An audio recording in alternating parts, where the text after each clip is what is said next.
Kanglai pauthang ing tabiriba singbu taramna oksabaga loinana ikoknona khoramjari ngasi phongkiba tongan pause singdagi lokhotjaba maruoiba paukra sandongna pijari ahanbada Indian Air Force na Pakistan amadi Pakistan occupied Kashmir da leiba terrorist ki camp mapanda landaduna terrorist marifu hena Hatkhare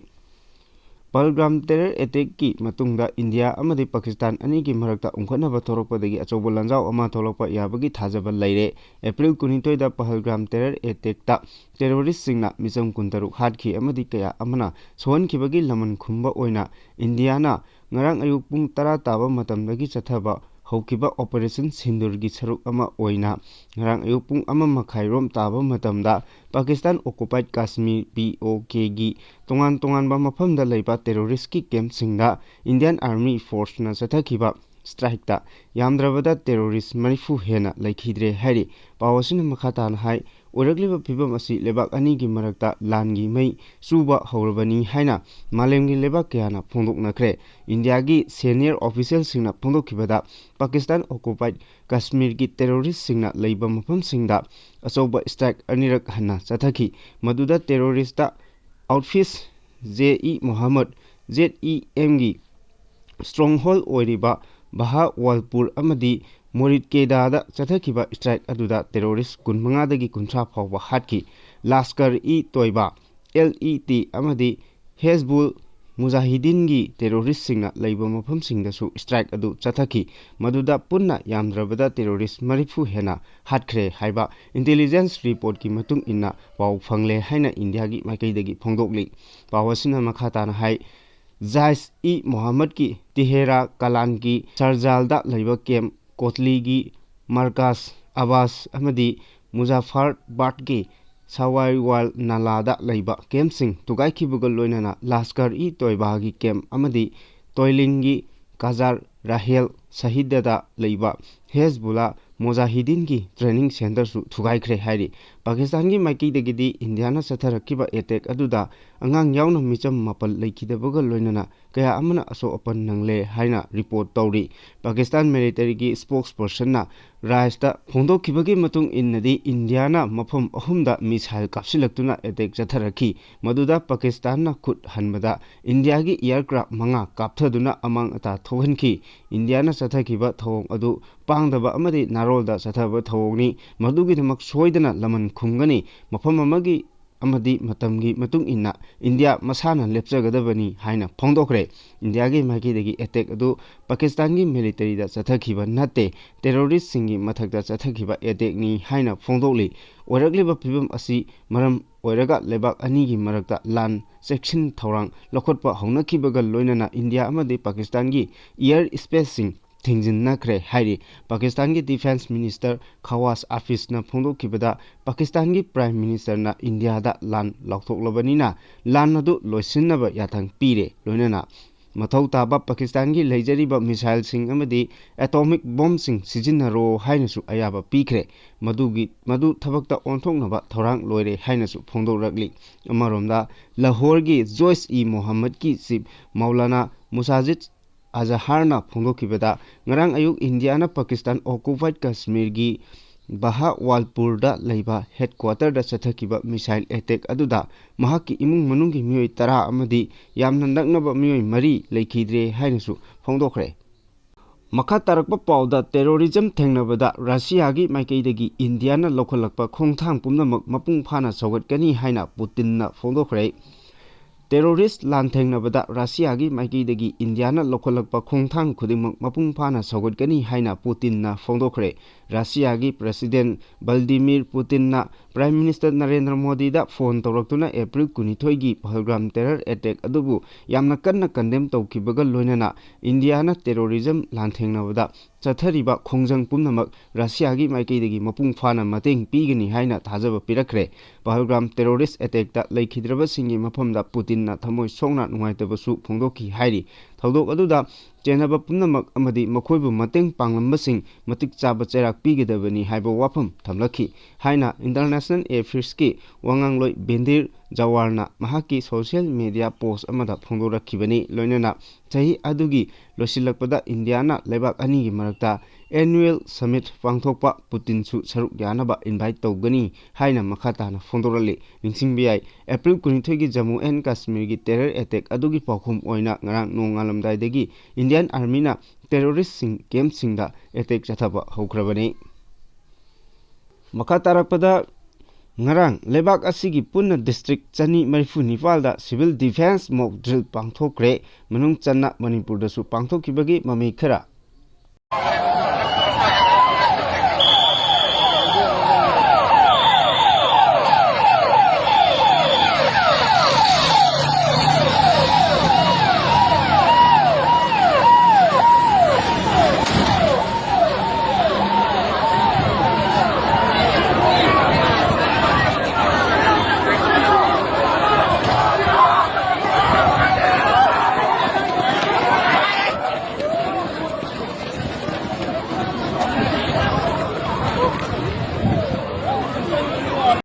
The first thing is what I told you, we have to run towards our switchboard to cut off all the lights. And then we have to shut all the noise. Now see, these are the wounded people which are lying here. So when we will be doing the mock drill in larger scale, this medical team will come up. They will take them. That fire team will also be activated. They will down the fire. And simultaneously, Makatarpo Paul PM amadi Home Minister da Sarkar semnaba taksinkiba MLA kunmathoi Samit Patrana unaramdana Hakhre State asida hauzik leiriba rajniti gi tang tadaba phibam asiga mari lenana numit nini gi khongchatta Imphal da laklamkhiba BJP gi national spokesperson oibagi mathakta BJP gi North East in charge su oiriba Samit Patra gi khongchat manungda former chief minister amadi speaker yauna kuki MLA ahum unaduna close door da wari chanaram labasu anoba sarkar semnaba prime minister amadi Amit Shah da khuyek piduna memorandum pisinkiba MLA kunmathoi di unaramdana Hakhre hairi thong asina Samit Patra gi khongchat asida kari karamba aronba agenda leibano haibadu chapchana khangba ngamdri Samit Patra gi khongchat manung aduda former chief minister Nongthombam Birenga pung ani rom chupna mahaki luang changbamda leiba mayumda unaduna close door da meeting pangthoki speaker Satya Brata gasu mayumda chatuna pungkhai amarom hena wari sanaki Manipur gi governor Ajay Kumar Bhala gasu unaramki masigi mathakta Churachandpur da chatuna Thalon Kendra gi MLA Phungjangin Balte amadi Churachandpur gi MLA LM Khokte aduga Kangpokpi da chatuna MLA Nemcha Kipgen gasu unaramki hairi khongchat aduda dissident group ta yaudaba nutrient oina leiba MLA kharagasu unaramki Samit Patrana mahaki khongchat adu unofficial oibani haina phongdolamkhiba amadi akhannaba mioi kharatamak unaramkhiba asina memorandum pisinbada yaukhiba MLA kunmathoi aduda yamna nungnangba phawhalle panba yabadi Samit Patra gi khongchat manung aduda kotugi maikaidagi Indian Constitution gi article 371 amadi FIFAC amadi sex schedule gi makhada tribal singbo constitutional safeguard pigedabani Manipur pumba aspa thamgadabani Union Home Minister na Kukijo Council amadi Maitai community ga wari chanabada tongan tongana pangthokadabani hauzik phawbagi oiriba phibam asida free movement da athingba thamgadabani haibagi wafam sing yawba memorandum amasu pisin khibani Kangpokpidagi halaklaba matung Samit Patra ngarang Delhi gi dama Imphal thadokibani ningsingba yabadi Manipur da elected government ama lehennaba Prime Minister amati Home Minister da MLA L Radhesham Pongham Project TS Ragumani TS Robindro Dr. Y Radhesham amadi Asrafuddin Paumai TS Radhesham Nisikan Sapam S Rajen TS Loken K Kunjakesor Cheksnlu Haikhre Kongham Robindro Yumnam Khemchan Thangjam Arun Kumar K Laisio Kaising KS Joy Kishan SKB Losi Dikho amadi Rammuiba yauna MLA kunma thoina memorandum pisinkiba laikhre Makatarakpa Paul Prime Minister Modi na cheer loduna cabinet mifam pangthokre airport tranipal da flight chani hena cancel tokre India amadi Pakistan ani gi marakta hauzik oiragliba phibam asina maram oiraga ngarang Prime Minister Narendra Modi na cheer loduna Union Cabinet mifam pangthokre mifam atuna Pakistan chatharagliba lan asi maithiba pinaba amadi lebak asigi oina lokhutgadaba section thorangi thabak singi matangda kumna khanagi hairi amromda Prime Minister Narendra Modi gi Crucia Norway amadi Netherlands gi khongchat cancel tawkhre hairi Chairak sida Prime Minister Narendra Modi na atenba matamgi manungda Armed Forces na Pakistan occupied Kashmir da leiriba terrorist singi camp mapal da mai pakna attack chathakiba adubu thagatpa phongdokre hairi amaromda India lengakna lokhatkhiba section thorangi saruk ama oina Srinagar yauna India gi tongan ba state singda leiba airport 19 da flight chani hena cancel tohonkre ngarang khudaktagi cancel tawkhraba flight sing adugi manungda Air India Indigo flight SpiceJet Air India Express Kasasa Air amadi Foreign Air Lines sing yauri hairi mokoi sing adu lebak asigi northern amadi western part ta leiba airport ngaktani mokoi sing adugi manungda Pathankot Chandigarh Jodhpur Jaisalmer Shimla Dharmshala amadi Jamnagar gi airport sing yawi hairi Makha tarakpa pawda MLA sing amata oina punsinduna anoba lengak ama semnaba lusingba ama khanbagi mahuta tongan na game tawbagi khongjang changsinba haunakre hairi numit humni gi khongchatta Manipur da laklamba BJP gi Northeast Incha Summit Padrana Manipur da leiringai matamda Manipur tampaki MLA sing amadi Kuki Jogi MLA sing kaya amadi CSO singi mihut singa unaduna wari chanaraba matungda ngarang Delhi da hankiba matung Manipur da anobo lengak ama semnabagi damak lusingba khannabagi kem tawba haunare hairi pawche sina phangba pawgi matung inna Summit Patrana ngarang Delhi dagi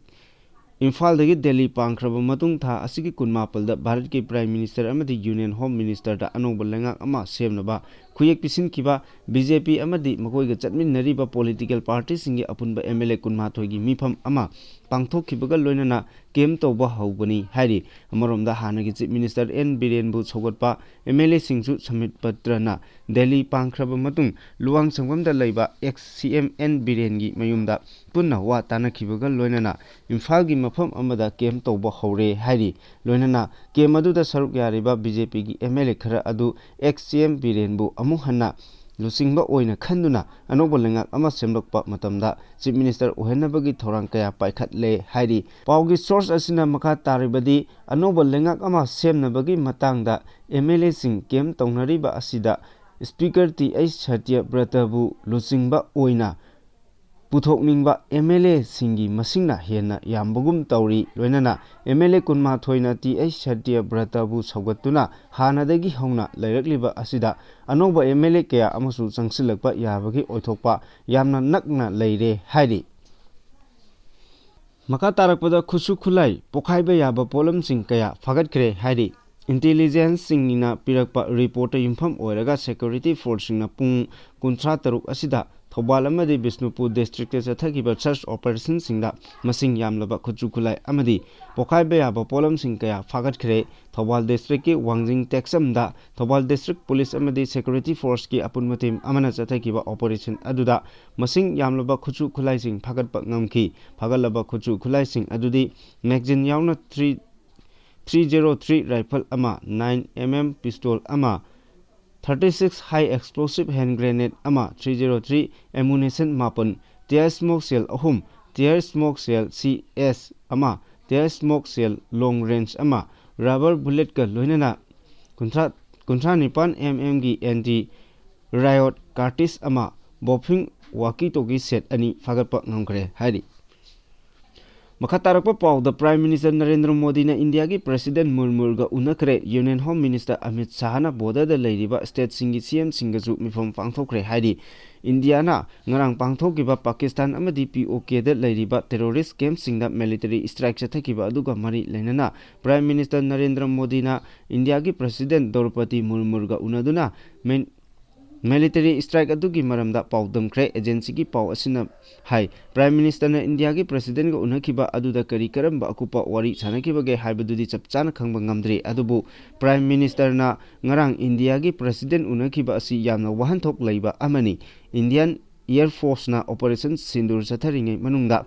Prime Minister Narendra Modi masamak war room da leiduna operation adu mapung phana monitor tawki loinana Nongna oirakliba tension asina maram oiraga Prime Minister na Crucia Norway amadi Netherlands ta khongchat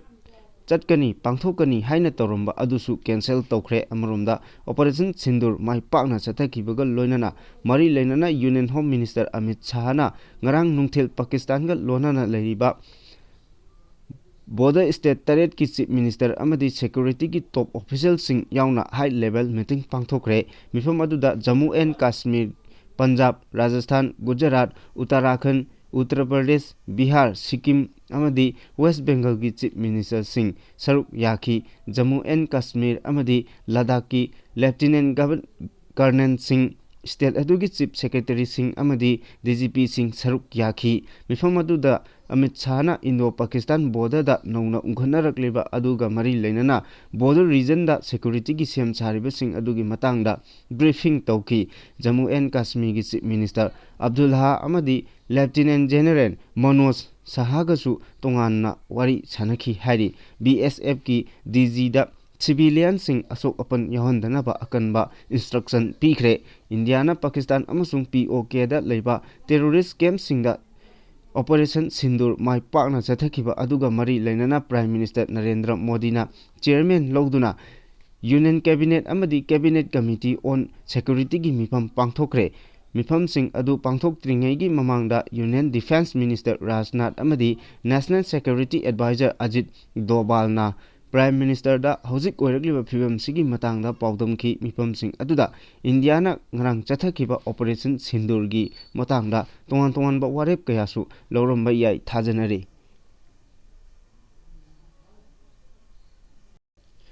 Pakistan amasung POK gi terrorist camp singda chathakhiba Operation Sindur North East ki CM singna thagatpa phongdok narakli ngarang Indian Army Navy amadi Air Force ke apunba combined team na Pahalgam terror attack mari lenana Pakistan amasung POK da leiba Pakistan da base tauba terrorist organization mapan gi kemta Operation Sindur gi banner makada strike chauna akanba attack chathakhiba adugi damak North East ki CM singna thagatpa phongdok narakli Assam gi Chief Minister Hemanta Biswa Sharma Meghalaya gi Chief Minister Kornak Sama Sikkim gi Chief Minister Prem Singh Tamang Manipur gi former Chief Minister N Biren Arunachal gi Chief Minister Prema Khandu na makhoi gi extra thagalakiba tongan ba warol singda haribana lebak asida terrorism gi mafam leite Indian force singna chathakhiba Operation Sindur adu lebak asigi sovereignty ngaknabagi damakni Pahalgam terror attack chathakhiba attack adugi maichak hojik phawba mutri thodok aduda chenabasing gi mathakta chapchana justice purakadabani haiba wafamsing phongdoknaki makha tarapa aroiba pawda jail dagi tharaklaba Myanmar macha ahum khuchin nakre Myanmar gi miyoi ahum matam sangna Manipur gi jail da lairakpa matung makhoi gi matam loirakpadagi ngarang India gi authority na Myanmar gi authority da khuchin nakre SDO